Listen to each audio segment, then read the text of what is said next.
Mesdames et messieurs, bien le bonjour à vous toutes et à vous tous. Nous sommes le 30 avril, à la veille de la célébration de la fête du travail, sommaire de cette édition. Le ministre Hassan Idriss Amrié souhaite une bonne fête à tous les travailleurs. Et en Afghanistan, un double attentat a fait. Un double attentat donc a été.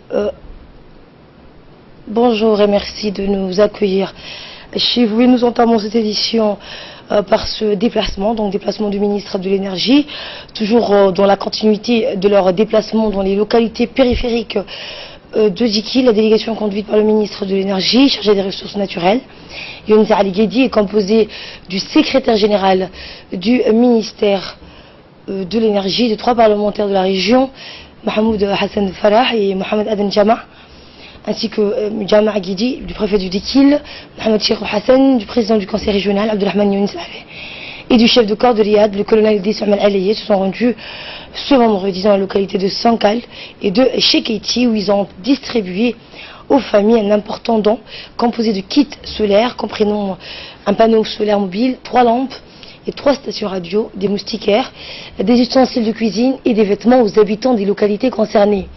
Accueillis avec enthousiasme par la population locale, les membres de la délégation se sont d'abord entretenus avec les représentants de la communauté locale pour leur expliquer les tenants et les aboutissants de ces dons qui leur sont apportés.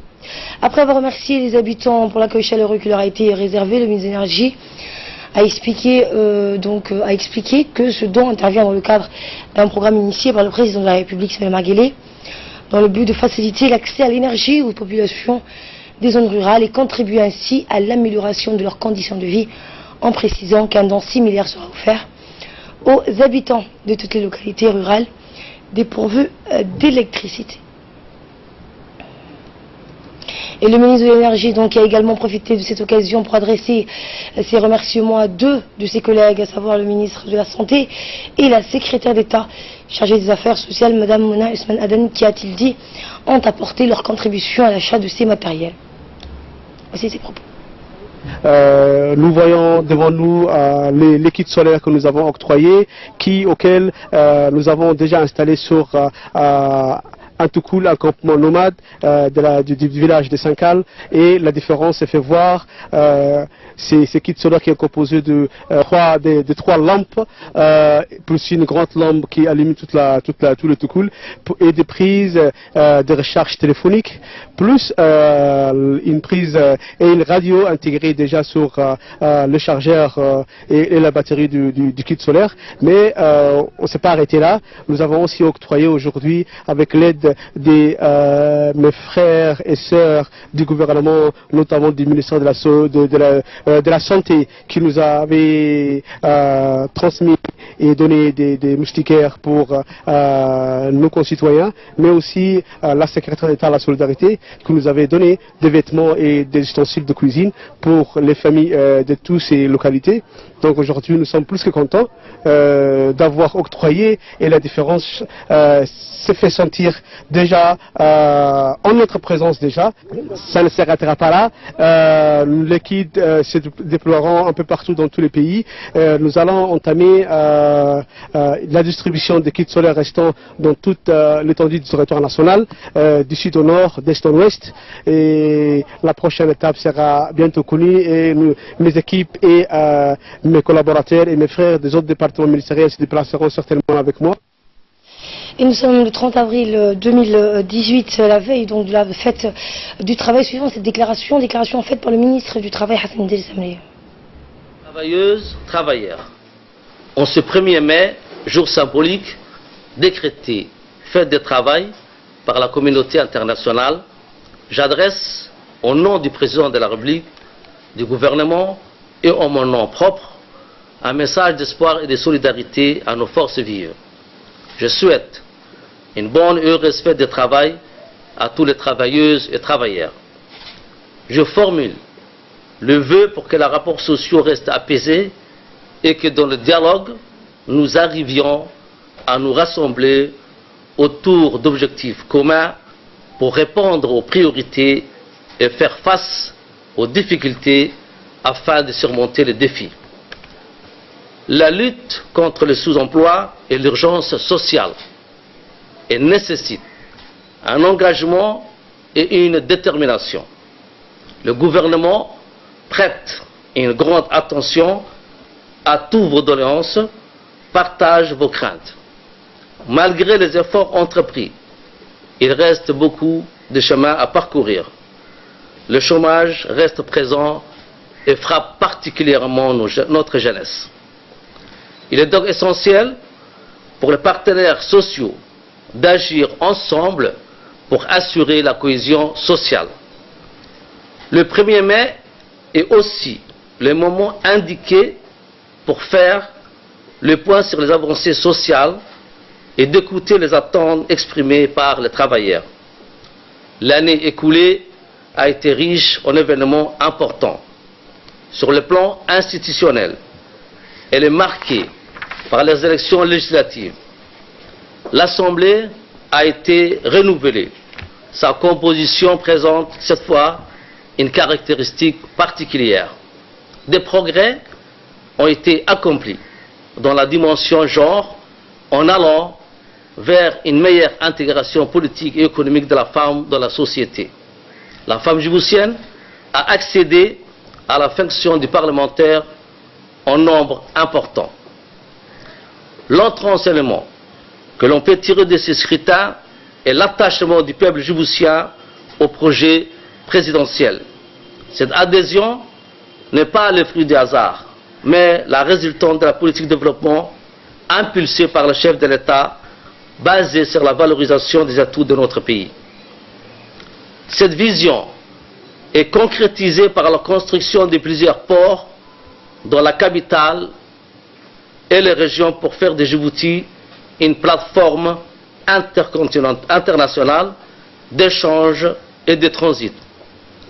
La création d'emplois, le chômage des jeunes constituent les principales préoccupations du gouvernement qui s'y emploie à y répondre. Les ports et les zones franches offriront des opportunités de création d'emplois.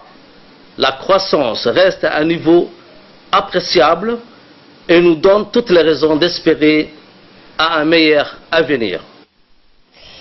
Remise de décoration au sein des forces armées djiboutiennes dans la journée d'hier a eu lieu au régiment d'artillerie une cérémonie officielle de remise des décorations au personnel militaire des FAD ayant participé à l'exercice intitulé Bouclier du Golfe. Eh bien, cette cérémonie haute en couleur a été présidée par le général de corps d'armée Zekariya Cheikh Ibrahim, chef d'état-major général des armées. Cette cérémonie a vu la participation de l'ensemble des grands responsables de l'armée djiboutienne. L'exercice Bouclier du Golfe s'est déroulé du 18 au 16 avril dernier sur le site de Djoubel, situé à 200 km de Dammam en Arabie Saoudite. On prépare à cet exercice 21 pays, dont 10 africains et 13 pays arabes réunis au sein de la coalition islamique. Également, les États-Unis, la Grande-Bretagne étaient présents. La République de Djibouti a été représentée par les forces armées djiboutiennes à hauteur d'une section organique à 30 militaires placés sous les ordres du colonel-major Mohamed Ibrahim Moussa, directeur des ressources humaines. Après les honneurs et la revue des troupes, le chef d'état-major général des armées s'est dit réjoui de l'excellent résultat des forces armées djiboutiennes à la participation de cet exercice à dimension multinationale. Pour leur témoigner sa satisfaction, le général Zekariya a décoré les membres de la section militaire de la médaille d'honneur du pays et leur a remis en main propre un certificat. Puis tour à tour, le chef d'état-major de la défense, le général de division Ousmane Noursobaglé, le général de brigade Ali Ben Suleiman, attaché militaire auprès de l'ambassade de l'Arabie Saoudite à Djibouti, et le général de brigade Tahir Ali Mohamed, sous-chef d'état-major de la défense, en prépare à cette décoration. Et dans cette manœuvre, les forces terrestres, navales et aériennes de 23 pays, dont Djibouti et les pays du G5, le Sahel, donc le Niger, le Burkina Faso, la Mauritanie, le Tchad et le Mali, en prépare avec les forces saoudiennes à cet exercice d'une durée d'1 mois. L'exercice considéré comme le plus important de la région en termes de diversité d'expertise vise à améliorer la préparation militaire des pays participants, à moderniser les mécanismes conjoints et à renforcer la coordination et la coopération. L'objectif primaire pour les pays engagés dans cette bataille est d'éradiquer la gangrène de la menace terroriste qui sévit dans ces pays respectifs, en particulier dans toute la région du Sahel en général.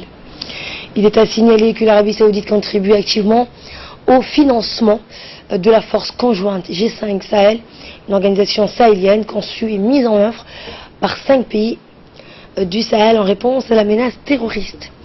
Tant que le président Ismaël Omar Guelleh, chef du gouvernement et chef suprême des armées, avec 30 autres chefs d'État, a participé à la cérémonie de clôture.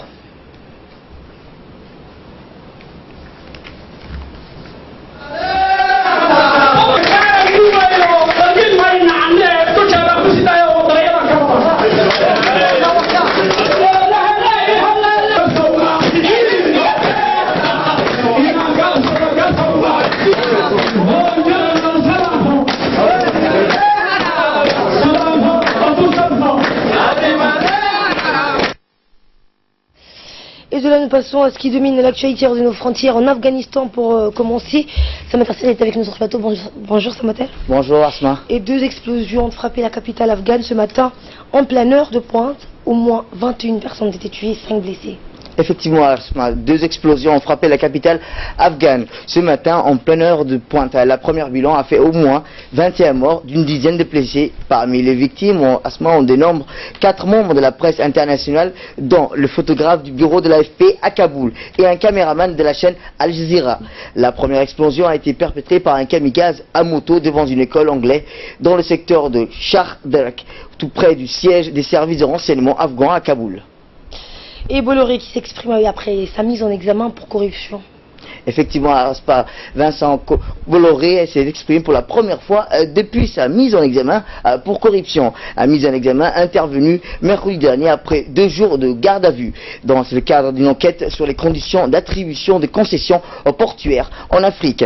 Le groupe Bolloré est soupçonné d'avoir sous-facturé des conseils réalisés en période électorale via l'agence Havas en Guinée et au Togo, et afin d'obtenir les contrats de gestion du port de Conakry et Lomé. Dans les colonnes du journal du dimanche, il a estimé que ces soupçons sont liés à une vision biaisée plutôt de l'Afrique perçue comme une terre de non-gouvernance. Vincent Bolloré dit s'interroger sur le fait d'abandonner le continent, a-t-il souligné. Asma. Et en Tunisie, pour terminer, les militaires et policiers votent pour la première fois dans le pays. Effectivement, les policiers militaires tunisiens étaient autorisés pour la première fois à voter hier lors des élections municipales sous la dictature du droit de réserver les stricts de maintenant à l'écart de la vie politique. C'est une grande première dans l'histoire de la Tunisie, où les policiers militaires ont pu se rendre aux urnes à l'occasion des élections municipales. La nouvelle loi électorale autorise en effet le vote des forces de sécurité et de l'armée au centre de Tunisie. Un policier de voter pour la première fois dans sa carrière ne cache pas sa joie en sortant de l'isoloir. Il a déclaré: c'est une journée historique, finalement nous sommes considérés comme les autres citoyens, a-t-il confié. Et sport, pour clore cette édition ce matin, le FC Barcelone devient roi d'Espagne. Effectivement, Asma, un triplé de Lionel Messi a offert au Barcelone son 25e titre de champion d'Espagne, avec un succès dans la douleur. Hier, la Corogne, 4-2. Cette victoire lors du 35e journée de la Liga a suffi au club Blaugrana pour distancer tout le monde, d'où l'ambiance de fête hier soir en plein cœur de Barcelone. On a fêté la fête toute la soirée. Cette Liga a tellement un bon goût, chaque fois que le Barça remporte un titre, nous devons le célébrer de façon magistrale. Prochain objectif du FC Barcelone, Asma, rappelons-le, terminer la Liga en restant invaincu. Ce serait la première équipe depuis les années 1930 gagner le titre de champion d'Espagne sans la moindre défaite. Mais attention au match contre le Real de Madrid prochain, le 6 mai prochain, Asma. Merci Samater Serri et merci à vous qui nous suivez. Bon après-midi à toutes et à tous.